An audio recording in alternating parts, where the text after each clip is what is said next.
Durban's big supermarkets like ShopRite and Pick n Pay are now running low on bread and milk. But the long snaking queues persist. Is Durban in danger of running out of food? Well, Aviwe Mtila is monitoring things for us out in the Durban CBD. Aviwe, thank you for joining us. We heard from Dessen overnight that in Eshowe there was another mall attacked.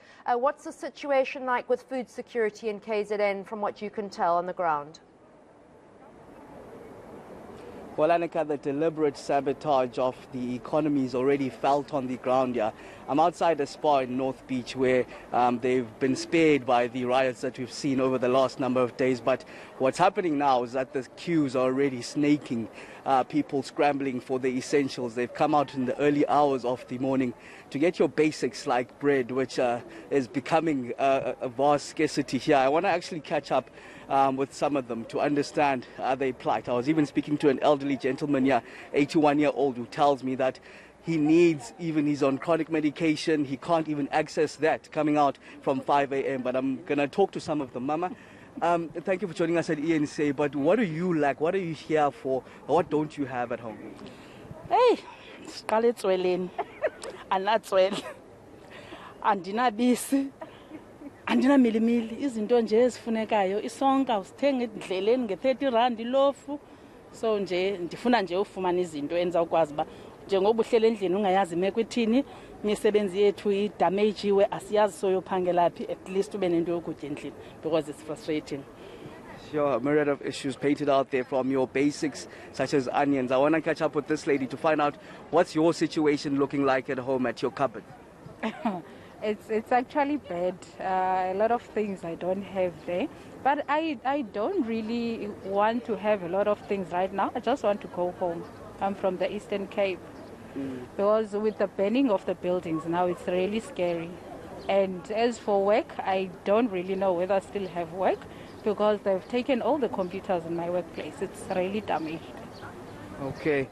Two ladies sharing similar sentiments outside the essentials that are needed, eNCA, but also speaking about the concerns around their livelihoods, their work. Both of them not knowing if they still have a job, but they're here now to buy your essentials. I want to actually go inside this bar here to actually look if the people, the rows that you're seeing snaking here, will all get their grocery. Tony is the store manager. Yeah, Tony, maybe please take us through your spa here, just to show us around. And a crucial question, you see the people snaking outside here, will they get the essentials that they need? Do you even have enough?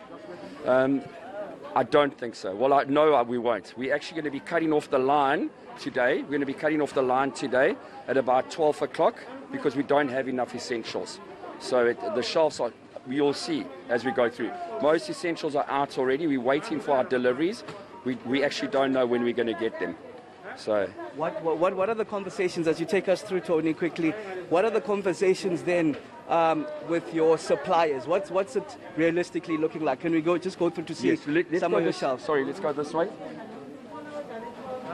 Okay, Tony just taking us through this, mentioning eNCA that by 12 noon today, the lines will have to be cut because he doesn't even have enough. You can see some of the shelves yourself. Yeah. That's correct. Here's our produce area. As you can see, we've got a few tomatoes left, pre-packed tomatoes.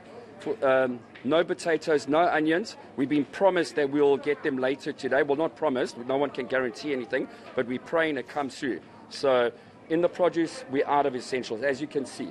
If you have a look here, right here, there's nothing at all. What you see is what you can get, you know what I mean, for now. And we're just praying that the supply is sent through.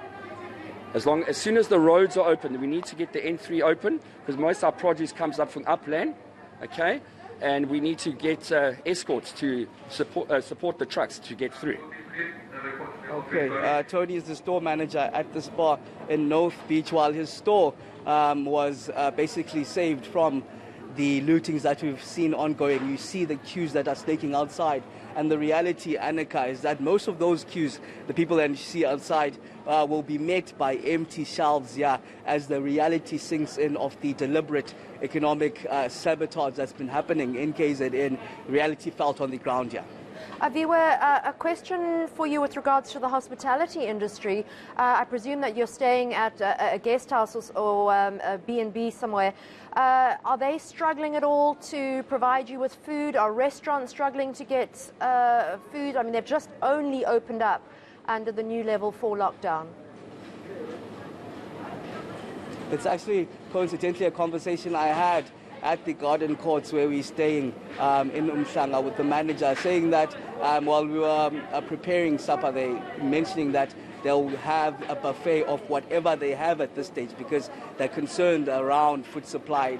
They're gathering together and trying to just make a way forward for the guests. But it's very concerning even that at the hotels and the accommodations themselves that the scarcity of food is really becoming palpable, not knowing even today we'll have supper because of that short supply.